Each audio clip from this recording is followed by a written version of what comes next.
Good evening, ladies and gentlemen, and welcome to Scary Stories by the Campfire. We are your counselors this evening. My name is Jason, And I'm Jeremy. and today we are going to be talking about Friday the 13th, Part 2. Jeremy, take it away. So, this is Jason Voorhees' film debut. We have, Technically, he did appear at the end of the last one, so. yeah, but this is the Jason that everybody knows to be his first movie. It's the first time he gets to go around killing people, not just jumping out of the water scaring poor Alice, you know? Actually, if a lot of people who are unfamiliar with this series might think that the last movie was him, people tend to forget that his mom was actually the killer from the first movie. Like I said, they even referenced it in Scream. Yeah. You know, yeah, they did. They were like, "Who's the killer of Friday the 13th?" And she's like, "Oh, Jason, Jason." He's like, "No, it's mom." You know, so, I've seen that but movie 100 times. Well, if you've seen it 100 times, you know it was Pamela Voorhees. yeah, yeah, this is a series we'll be talking about later. So. But um I liked it. I did. It's a good sequel. The stories kind of don't really connect, but as long as I like push that out, like the continuity of if it could really happen like that, if I take all that out of context, then I liked it. I think that was my biggest issue with this movie, um, compared to like uh the other ones. It's just this one. I don't know. This movie's supposed to take place 5 years after Is the that is original. that what it was? It was supposed to be 5 years after the original. Yeah, it's 5 years after the events of the first film. So you mean to Okay, tell well, me that Jason's been living all alone in them woods? He must have been a freaking like big child at the end of the first one, standing in them woods watching Mama get her head cut off because he was a big boy in this one. yeah, he's full grown Jason in this one. Yeah, I guess it doesn't really make a whole lot of sense, but when they're capitalizing on probably something that was pretty successful, then yeah. But yeah, I'm gonna agree with you. This was a good movie. I enjoyed it.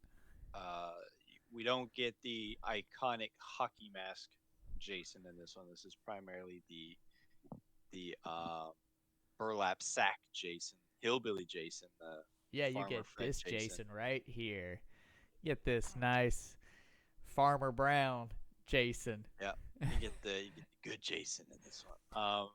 Which fun fact, apparently this Jason is dressed to look exactly the same as the hooded burlap sack killer from the movie The Town That Dreaded Sundown that came out in 76. The only Yeah, difference was is the plaid shirt's a little bit different, and in that movie he had two holes in his burlap sack, not just the one, which would, in my opinion, be hard to ham- see out of. hamper his view. Which I don't know if there's like some sort of hidden thing about that eye because if I'm remembering it correctly, and we'll get to it when we get down the line a couple movies later, but in this movie, it looking at the picture, it's his left eye that's exposed. And let's see, he gets the hockey mask in the next movie, which is normal mask, and then he takes the shot to the head.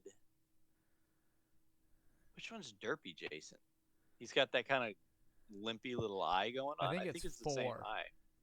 I think it's the same eye though. There's like maybe they got some sort of issue with that eye. They're like that eye is just gonna be the most recognizable eye ever. It's gonna go from only thing coming out of a burlap sack to this weird kind of look, and then it won't really matter afterwards because he's gonna have this hockey mask on. And So Then let me ask you this: did you like this Jason better than Pamela Voorhees in the first movie?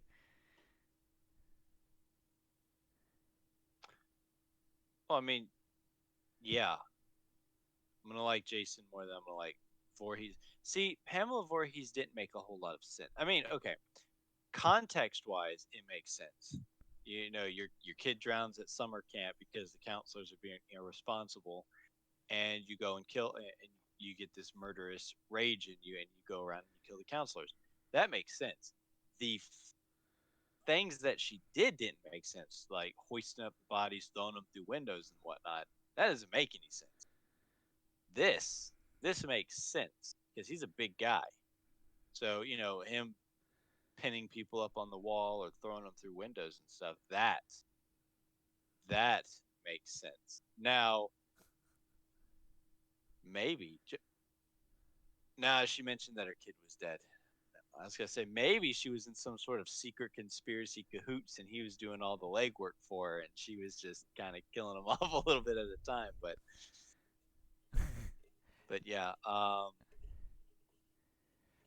yeah, I prefer Jason over Pamela Voorhees. So I kind of like how they kind of reference the first movie in the same way, doing the first person kills at the beginning. But I'm just glad it didn't last as long. You know what I yeah, mean? Like I think yeah that was a good callback, but I'm glad they didn't use it for like 85% of the movie. yeah because the problem with that is if you do like those first person scenes like that, it's good to keep the suspense built up, but um maybe it was just the first movie and they didn't get the kills real good. I mean, of course, you had the Baconator death, Kevin Bacon, getting the arrow through the neck, but a lot of it was off screen because it was first person. So you didn't get to really see anything. And I know as the movies move forward, we're going to get them more and more gruesome, I guess. Now I know the remakes got some pretty. I I think, in my opinion, the remake when we get to it is going to have some of the most brutal deaths in any of these movies. I mean, some of the deaths in the upcoming ones are going to be kind of brutal, but this movie seemed pretty tame on the deaths too. That's kind of surprise. It's surprising that these deaths seem just so mild. Yeah, I mean, and maybe that's well, what I me. was reading, they had to again they had to cut back on the gore. The MPAA was hitting them in the face, with all these Hitting him in censor, the face. Hitting you him in know. the face like Mark. Okay, so anybody who attended Movie Night Monday knows we turned this one into Friday the 13th, the musical. Oh god, yes, this one was a good one to just Oh poke fun man, at. and we laughed so hard at poor Marky Mark because he was not part of the Funky Bunch with this one. Um, but I want to talk about Mark's death really quick. I have to. So this man, I don't know, maybe it's because, he already couldn't figure out the runway to the bedroom from all the signals that oh my god, I'm drawing a mind blank. What was her name? Oh, It was oh, hi, Mock. yeah, I don't know what her name Vicky. was. It That was that Vicky. is it Vicky? It was Because that's Vicky. another thing with this movie is I can't remember who's who. I couldn't I either. just There know was this is. I think this was just Mark because we were comparing him to the Mark from The Room, where in The Room, Lisa would come up and make out with him, and he'd be like, "Oh, what are you doing?" And it would happen like every scene, and he still couldn't get it. And we were comparing this Mark to that Mark because it was kind of the same thing. She was just hitting on him, just like right there in his face, and he's just like, I don't know, You're, I don't know, but yeah. So continue. so the whole scene is Jason like creeping up behind him slowly but surely in the rain, and you can't hear him. I guess Mark can't hear him either. But the angle that he swings this machete in, man, that's a reach. That's like a full on reach around. I just came out from in front of you, smacked you in the face. Yeah, the way it was shot was that the camera was literally behind Mark. It was just like right behind him. So that's fine. Like Jason is just kind of creeping up on Mark, and Mark's just kind of like sitting in his chair. And he's like looking at him. He's like, "Oh, what's is anyone out here?" But when the machete actually swings, it's swinging more from the front angle. So Jason had to either like step out in front of him and hit him real fast, because that's the only way that would have happened. But they want to make it look like he got hit from behind. So the angling didn't work, and he took a good, nice long I was about to down say some that stairs. that poor man. Not only did he get a face full of machete, Jason hit him with enough force that pushed him backwards down the porch stairs, down the road to the big set of stairs, all the way down the other set of stairs. Did he still have the machete when he went down the stairs? Did Jason Yeah, have to go retrieve it it? stayed in his face the entire time, bouncing all the way down. Jason hit him with the machete. He said, "Whack!" Guy goes down the stairs. Jason's like, "Oh man, I gotta go get that." And it's kind of funny because Mark in this movie is in a wheelchair, so you wouldn't think that the guy in the wheelchair would get you know axed off. And yes, they I guess that's a good thing. Jason doesn't discriminate. Not He at doesn't. all. No, he you know kills everyone. So um yeah, I think like I was saying before, that's the really the only thing with this movie that kind of follows in line with the last movie, is that these characters are just they're just there. I Well, mean, some I was gonna say let's go through them. Let's go through the characters. okay, let's go through the characters then. What do we got? Vicky. Yes, Vicky was the supposed love interest for Mark. That went nowhere. Oh, yeah, pantsless Vicky. Yeah. She liked to go around the camp wearing no pants. Weirdo. Terry. Yet strip Move back, skinny Terry. Get yeah, away, Terry.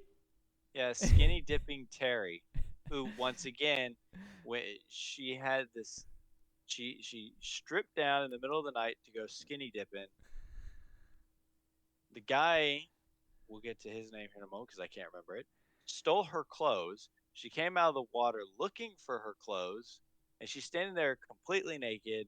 And he's like, "Aha, I got your clothes." And she's just like, ah, and then just kind of saunters up to him like, "You didn't even really like this guy. This guy's like this perv, and you don't like him. And all of a sudden, he's got your clothes. And instead of going, 'Oh God, you perv, give me my clothes,' you're just like, 'Aw, It's Justin. silly, silly Billy, give me my clothes now.'" It kind of reminded me of a sitcom intro where it's like starring Terry.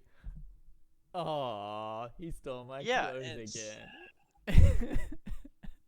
And his name and was Scott, who oh, his name was Scott. yeah, Yeah, so who got hung upside down, and she's like, or she's like, don't go anywhere. so let's run through the characters. Vicky, whose sole personality in this whole entire thing was to hit on Mark. That's it. Terry, whose sole personality in this was to be hit on by Scott. Scott, whose sole personality is to hit on Terry. We getting this straight? We Yep. getting this right? You Okay. So had who's next one? Jeff, which is and what we like to call the great What we value call? Kevin Bacon. Oh God, he almost dressed like Kevin Bacon. That's Now why we don't. that's why we called him We great value don't. Kevin Bacon. We're not. We're not downing the the actors or anything like that. We don't. We're not saying that this. I don't know who was the actor. I don't know. I don't know His if he's name even. was Bill I Randolph. don't, Bill Randolph. I don't know if he's been in anything or anything afterwards, but um, I think it's just the role that they were given, and his character was he was pretty much the Kevin Bacon of the movie. He was there. He came in with his girlfriend. Um, the only reason they did not survive the movie was because they didn't get to join the bandwagon of um, characters that left. They Uh, literally got in a truck and left the movie. They went to party and they were like, "We're not coming back," and boom, done. They're done. that was like They get to half the counselors were like, you know what? Let's go drinking, and we're done with this movie. yeah. They because those two didn't get to go because they snuck on to the uh, Crystal Lake property because apparently Crystal Lake is like a big lake, and they have like these different properties around the lake, which is where all these different movies take place.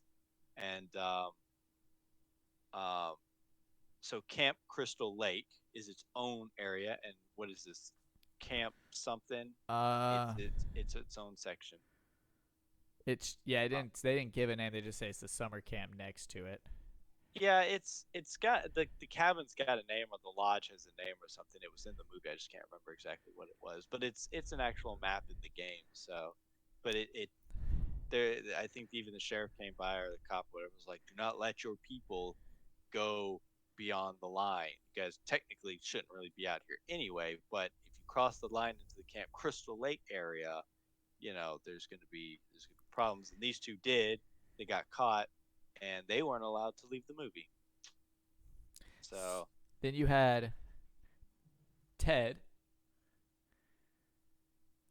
Ted, He was at the bar most. He was was that Ratatouille? that was Ratatouille. Was that Ratatouille? I don't know who that actor is, but he Stuart looked Charno. that, huh? Stuart Charno. Yeah, he was kind of like the comic relief who didn't get killed off because he was one of the guys who got to go to the bar and disappear for the rest of the movie. So, yeah, kudos to him. He went to France and opened up a restaurant or something. I don't know, but Then you had final girl Ginny. Jenai, run Jenai. I don't know. I don't know about her as a final character compared to Alice. I liked Alice Which better. one did you liked Alice better? I liked Alice better. Ginny just kind of seemed like she was just there. She was She just going happened through to the be there. she was going through the motions of a final girl, but she didn't really progress anything. As far as I'm aware, she didn't like try to stop him. She didn't try to, fight back or defend herself. She was what was she hiding under a table or a bed or something? Oh yeah, she was hiding And under a bed, and that rat came in front of her. and what? She just peed on herself? Yeah. I maybe she did. I mean, they never mentioned a rat phobia, but might want to try to keep that bladder under control. You don't want to be seen by the killer. And Look, he has like Jason had like some sort of super sense. She's like doing it. He's like, what? it's a smell. What's even funnier was right after that when she rolls out and he like the chair he's standing on breaks and he just Yeah, topples down. he got in a scream there. So yeah, I would definitely pick Alice as the final, the better final girl. Then you have Ooh, Paul. Paul. Paul was the love interest to Jen Jenna, Jen A. he just disappeared from the movie too, didn't he? No, he got in the fight at the end. Yeah, but remember he got in the fight at the end, and then They got to the one with the dog and that turned into a dream sequence. So I don't know if they actually killed him off. I don't think so because there was like that little fight sequence or whatever, and then they made it back to the. Technically, they made it back to the cabin. Both of them did, Yep. and then there was the knock at the door. He went and opened it. It was the dog, and then Jason busted through the window and grabbed her, and then she woke up and she was being hauled out by the police, and she was like, "Paul, Paul," and we never got to see Paul again. So who knows? Maybe he went to the bar too. He's like, I'm done. I can't do this no more. Bar time. But we did get to see the puppy again. The doggy. Yeah, they did kind of throw a side piece in there where you saw like a dead dog or something, and I thought it was Muffin. was the dog's name? Yeah, Muffin. Muffin. And it should, or maybe the dog is dead, Jeremy. That was part of the dream sequence, or did she leave with the dog No, I think the with the dog's dead. cops? But I you don't know. also I don't have remember. Walt Gorney coming back as Crazy Ralph. Yep, You're all yep. We were having. doomed. Yep, we blamed his death on one of our followers here. She was watching the movie with us on Monday night, and she had to leave for a moment. When she left, Ralph died. When she got back, he was dead, and we blamed it on her. It was funny. So one thing that kind of made didn't make sense to me, and that maybe this is just a me thing, was the whole idea of Gen A, where she came up with the whole dress in Mama Voorhees' sweater, and maybe he won't recognize me. I'm thinking this is taking a leap off the child psychology thing they were talking about at the beginning of the movie. Makes sense. She was pro. I now I don't.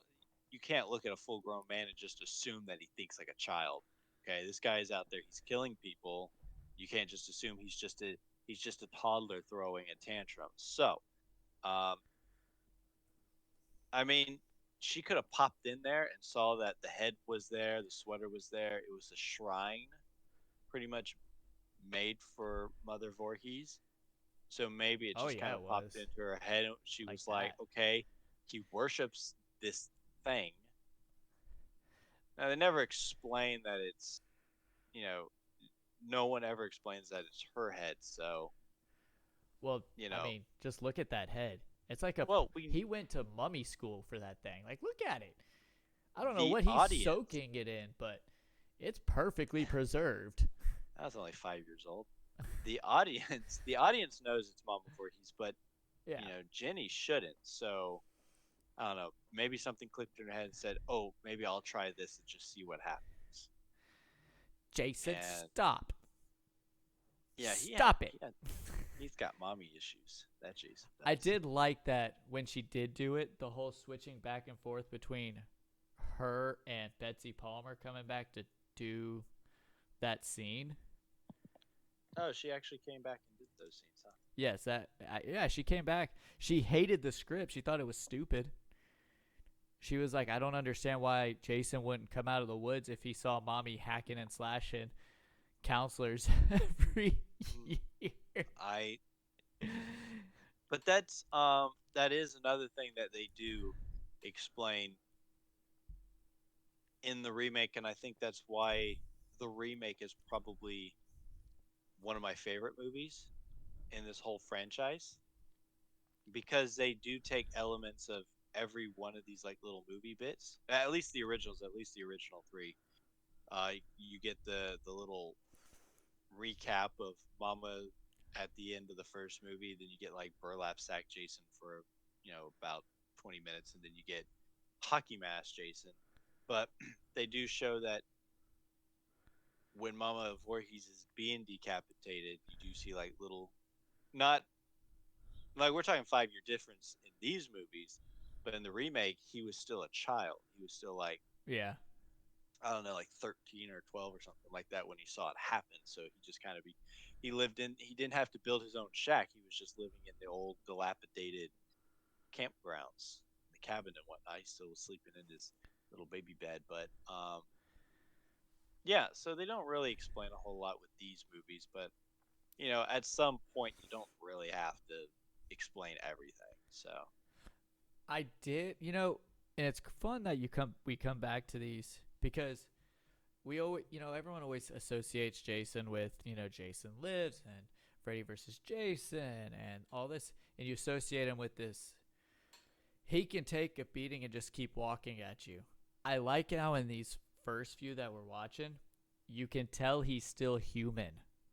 A chainsaw scared the crap out of him. yeah, yeah, it did. She wielded that thing menacingly at him, and he backed down like real fast. What was he using? He was using I don't remember what he had as, but like she like knocked it out of his hand and like came at him with the chainsaw, and he like fell backwards. And I like that. it kind of adds that little bit of realism to him that, yeah, he's killing all these people, but he's still just as human as anybody else. And it's interesting because most people associate um, Voorhees with Camp Crystal Lake, right? Like, don't go to Camp Crystal Lake and he won't bother you. But apparently, guy gets around because um, in the beginning, we're reintroduced back into Alice and her post traumatic stress after the first movie. I don't know where she's living at the time. They never explain where she's at, if she's in some sort of city or if she's in some sort of small town. But he breaks into her place and kills her, which is actually a pretty shocking thing because when you're watching it, you're like, oh, look, it's Alice from the first movie. We love Alice. And then just pickaxe to the ice pick to the head or temple. And, then she's dead. And you're like, wow. And she wasn't even near. She may not even been living near Camp Crystal Lake. Maybe he had to take a plane, flew out to her, landed, got his plane ticket, luggage. I don't know. So apparently, in the final scene where Jason crashes into the window to grab Jenna, the actor who plays Jason, Warrington Gillette, he actually got hurt because I guess he tried to break into the window and it didn't break, and he ended up banging his head into the glass, like trying to put his weight into it to break it, and it didn't want to break. Yeah, that's the thing with that's the thing with making movies and whatnot. I know probably making movies a little bit nowadays is a little bit easier. Well, I wouldn't say easier, but I think things work better. Back then,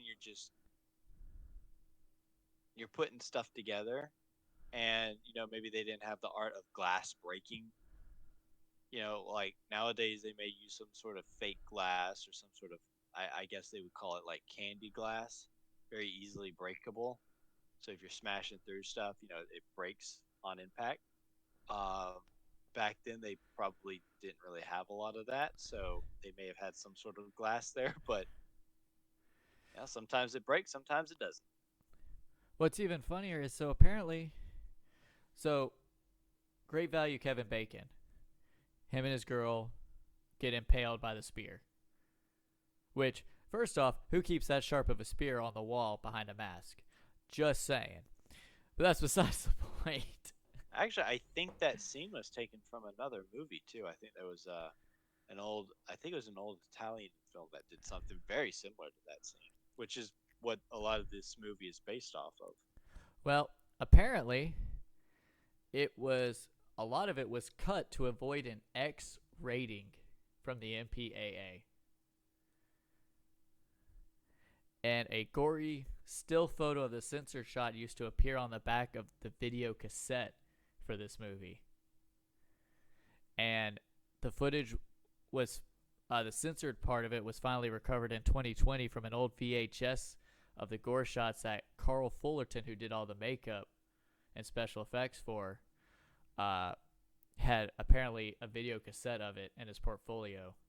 And it was finally released on the deluxe collection of the films. I mean, what's more gorier?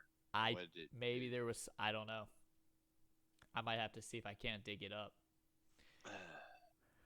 Because you see him lift the spear up. You see the girl kind of scream because she's got the guy on top, and he spears through both of them. But you don't get to see the spear impact. You just get to see the spear hit the floor with the blood.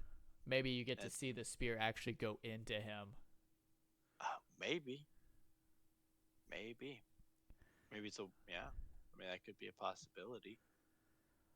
Well, apparently the other thing, so Tom Savini wasn't available for this movie. He didn't do it. He was busy. They hired Winston, which is Stan Winston. Stan Winston. Yeah, they hired him, but he had to leave due to scheduling conflicts, which is why they brought Carl Fullerton in. But it's funny that Winston left because when he was working on was Aliens, and then he went on to do Alien, Terminator, Jurassic Park, the Predator series, and all of that Ooh, special he got effects. the big stuff. But Fullerton also went on to do like Glory, The Godfather Part 3, Silence of the Lambs. So it seems like everybody who touches these movies, kind of, especially behind the scenes, has been able to really go far with it because they're creating so much out of so little. Yeah, and I think a lot of the behind the scenes guys don't get as appreciated. I mean, when I was up at the university, I was attending theater classes and acting classes and scene design, and most of the plays that I had to work with, I did like behind the scenes stuff. I was one of the stage hands who moved scenery around and whatnot, and you can watch one of these movies and you can see the actors, and they may not. I mean, Kevin Bacon did get big, but I mean, I don't know anyone else from that first movie. I don't know where they went. I mean, I could look at their portfolio, but you could look at it and just go, success or not success, but you don't really think about the people behind the scenes. So, you're watching this movie and you're not thinking about who did the special effects and where they would go. You may look at it and go, oh, this actor didn't make it big. He just kind of flopped after this movie. But the behind the scenes guy, the art design or something like that, he went on to do even bigger, better things. So Well, I mean, a it's just prime kind of an, example is the cinematographer for the Texas Chainsaw Massacre, which when we get to that, I'll talk more in depth though. But that that shot of her walking to the house, they've been trying to recreate that in every freaking Texas movie, and they can't seem to do it. But that cinematographer went on to do bigger and better things too. yeah. So that's just the way it is. It's always easier to look at the actors and try to see where they're going, but got to remember that it takes a team to put one of these things together. It's not just people up front. It's not just people in the back. It's everyone has to be in this thing. Yeah, and that I think that's why I love movies because it's like you said, it's not just the actors on the screen putting it on. It's everybody. The the countless people that are in credits every time the Mm-hmm. credits roll, like all of those people, and that's just the people who make it into the credits. That doesn't count everybody who wasn't in the credits. Mm-hmm. So the sheer amount of people that it takes to make one of these happen uh, is one of the reasons why I love it so much. So, scale of 1 to 10, Jason, what do you give Jason Voorhees' debut movie as a killer?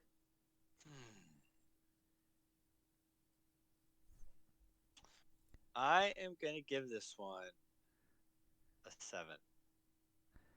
A 7. So you give it higher than the first one. Yeah, because the first one was a 6, right? Sure was. Yeah, I'm gonna give this one a 7 because it is Jason Voorhees.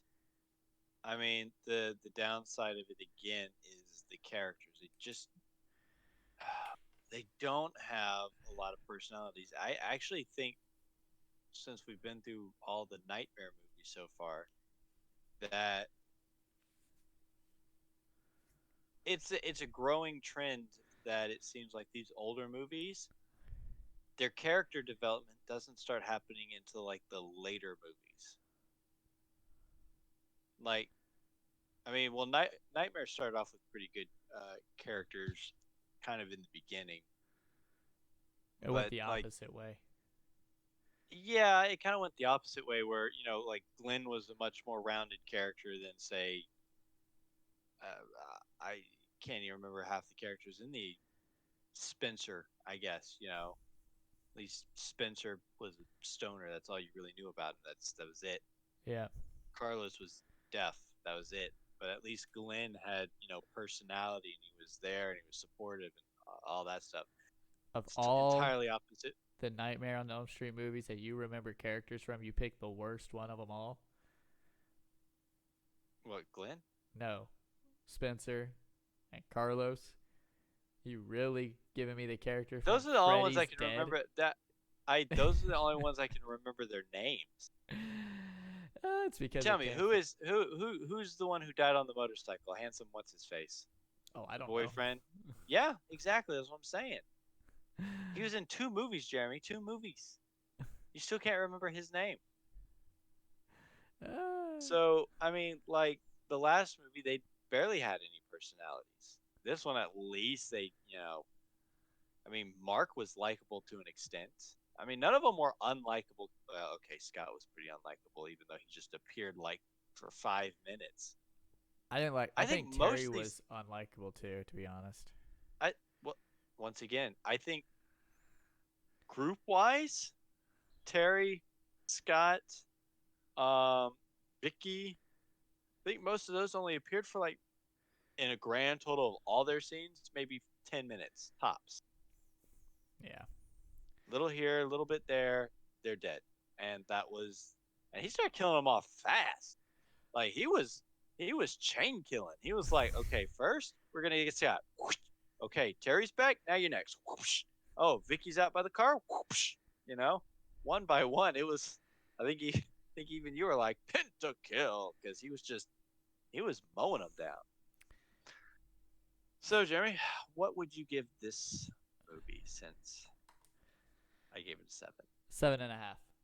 Se- 7.5. Why 7.5? Uh, I liked the story. I liked Jason, but what really gave it that extra half point, it was Jason, but it was the human aspect of Jason that really kind of put it up there. Jason was the focal point, building that suspense up. I will say the reveal of Jason was kind of eh. Seeing a sack wearing giant just kind of isn't as scary. Yeah, actually, the first time he gets like the full body reveals when he's in the bed, and he kind of springs up out of the bed. He's like, "Boo!" And I think that's the first time you actually see Jason. All the other times are kind of like just shots of his feet or his hand, Yep. and it's like first person. That was So the first time we really got to see him. that's what we give it. But let's see what Rotten Tomatoes gave it. All right. The tomato meter, Mm-hmm. 29%. Oh, really? I don't 29. agree. I don't agree. It wasn't. I think I they're mean, it has. basing it mostly off of the inconsistent story between the first and the second. I mean, I can see that because let me break it down for you. The plot of the first movie was, my son's dead. I'm killing you all. That's kind of it. This movie is they never blatantly say anything, but it's, you killed my mom. I'm killing you. So there wasn't really entirely a plot to this thing. Now that I'm going back and thinking about it, that was it. He was just going around killing the kids or the teenagers or whatever. Uh, Audience score. I don't agree with the tomato meter either. I think it should be more around this 65%, 70. I I would probably agree with it if it was at least like a 50. If it was like a 50 to 55, I would agree with it. I would prefer it a little bit higher, but if it at least made it that far, that's what I would agree on. But we're not critics Nope. to an extent. And the audience score, Oh boy, 48%. a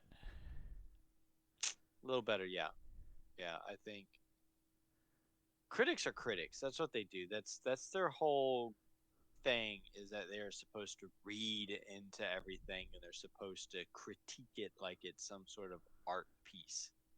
And some people just like to see a good slasher. So One person actually said Friday the 13th Part 2 never aspires to be termite art. what does that even mean? Termite art? I have no idea. Is it supposed to be like wooden art or something? And then somebody else Termite said this art. movie is a cross between the mad slasher and dead teenager genres. About 24 movies a year feature a mad killer going berserk, and they're all about as bad as this one. Wow, people really don't like this one. Well, the thing about some of these is these are like newer ones. Like that one was from 2004. That's an audience score review from 2004. And Someone has just seen this movie for the first time in 2004. I think that's one of the issues like with I like looking at this, but I take it with a grain of salt for that very reason because it's people who are seeing it for the first time now. So of course they're going to have these opinions. Like I get that. If this was my first time watching it too, I'd be the same way. If I didn't grow up with this genre or this series and stuff like that, I'd probably think similar. It could, it could also be younger people. Younger people are so used to the technology and just the way things look in a movie being high def and stuff. And then you go back and watch, something that's more practical and older, and you're just like, ew, I don't like it. It's just so I mean, I've been getting stuff on the Voodoo and whatnot, and it's all like, HDX or whatever, and it's relatively high def. I mean, I don't have like a high def TV or anything like that, but I gotta, I watch it on a good screen, and it looks good. But then I go back and put in a DVD copy of Scream, and I'm like, ugh, how do you see any of that? So, but I don't, it's not me going, oh, the movie's bad. It's, I find it on a high def thing, and it looks great, and I love the movie. So, this one's older. Came what, 81? I think is when this one came out. Yep, 81. 81. So it's gonna look like an 80s movie. I don't think they had a really big budget. I mean, what was the budget of the first movie? Do you know? Uh, Give me a second and I'll find I think out. because I want to see what the budget was between this one and that one, and see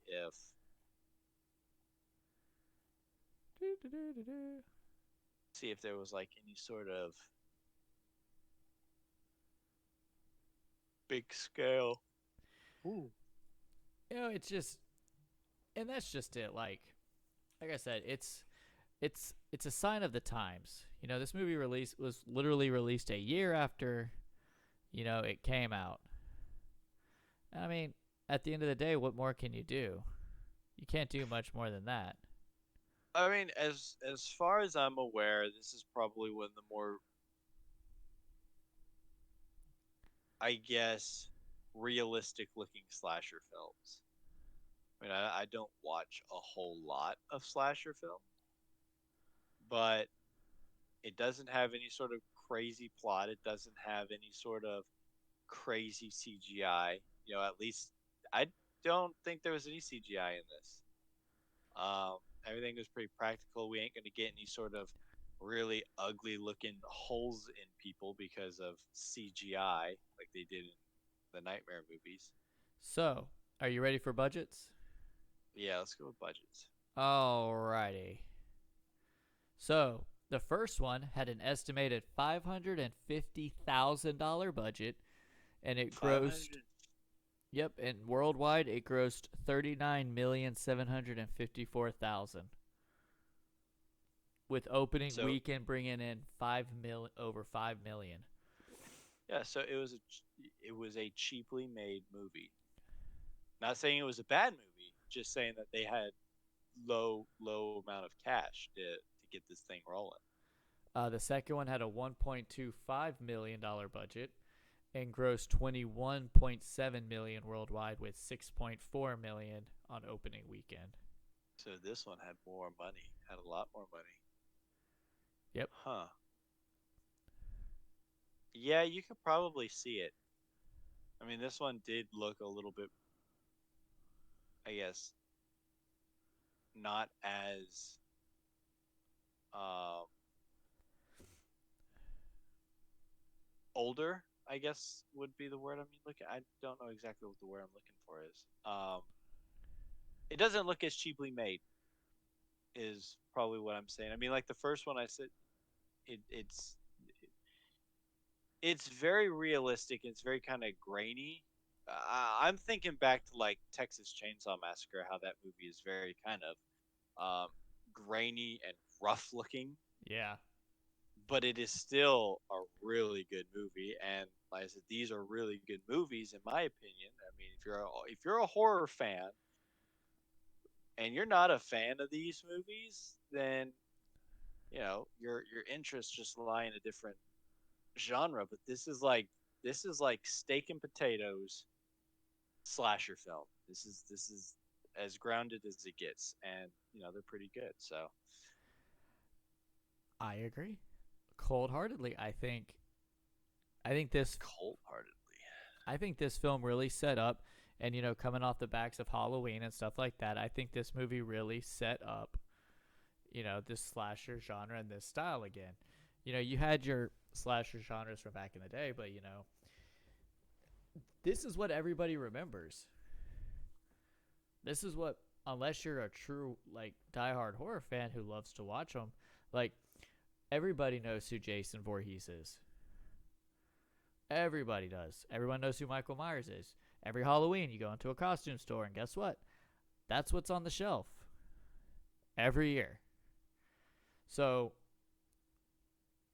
I think that's why I take, all of that stuff with a grain of salt because it's not always accurate because it is a sign of the times. And like you said, I agree with the technology and stuff like that, where you start seeing all that more, you know, that technology style change up. And a prime example, which when we get to that series we'll talk about, is the Evil Dead series between the original Evil Dead and the remake. Yeah. The first Evil Dead is full of everything was practical effects, Hmm. but it looks great. The remake has good technology and it looks great. I'll still take the original. Yeah. Um, when it boils down to these movies, let's just take the Friday movies. Um, I know that a lot of horror movies kind of come off of the success of this franchise with the original, but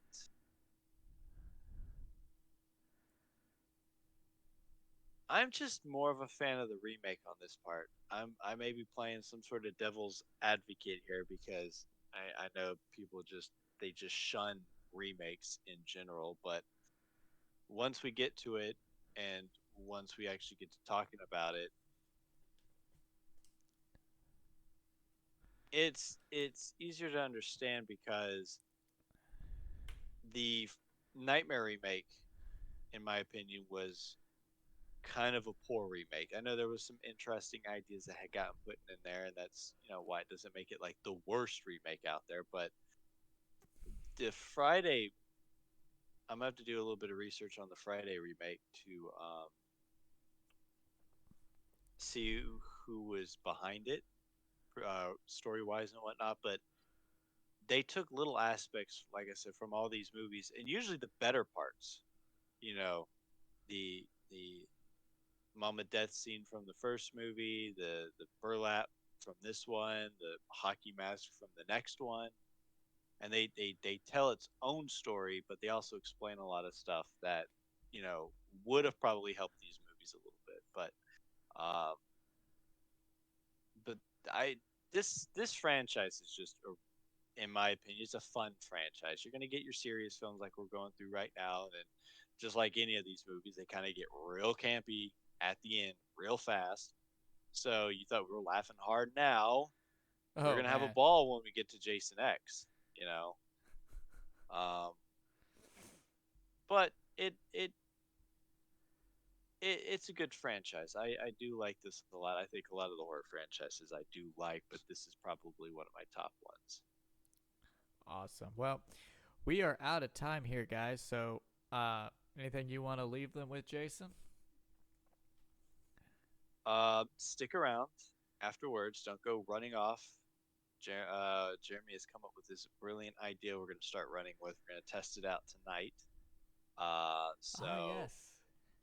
yeah, I'm pretty sure he was excited. He told me about it, and just like I kind of actually the funny thing is I kind of sprung up movie night because I came up with the idea of watching movies on Mondays for the movies we're going to be talking about.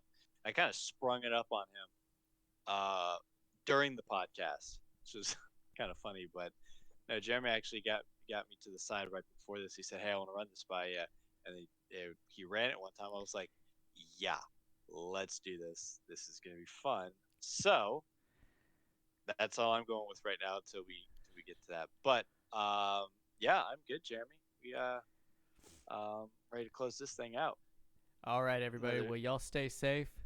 We'll see y'all next Wednesday, same time, same campfire, and stick around, and you'll see what we get to talk about next week. Y'all be get safe. a preview of Monday movie night. Y'all be safe. Good night, guys. Good night.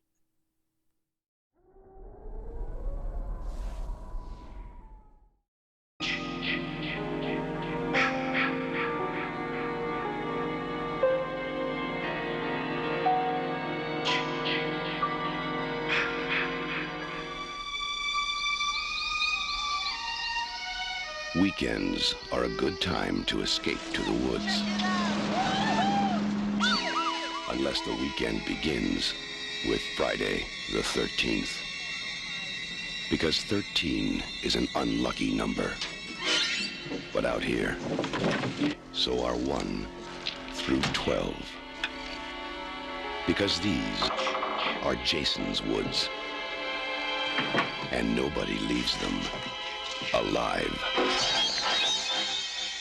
Friday the 13th, Part 3, in 3D. Jason, you can't fight him.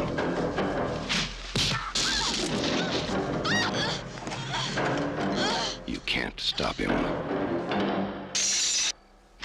And now, you can't even keep him on the screen. Friday the 13th, Part 3, in 3D.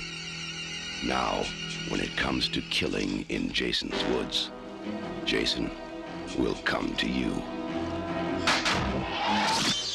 Friday the 13th, Part 3, in 3D. A new dimension in terror. It will scare you.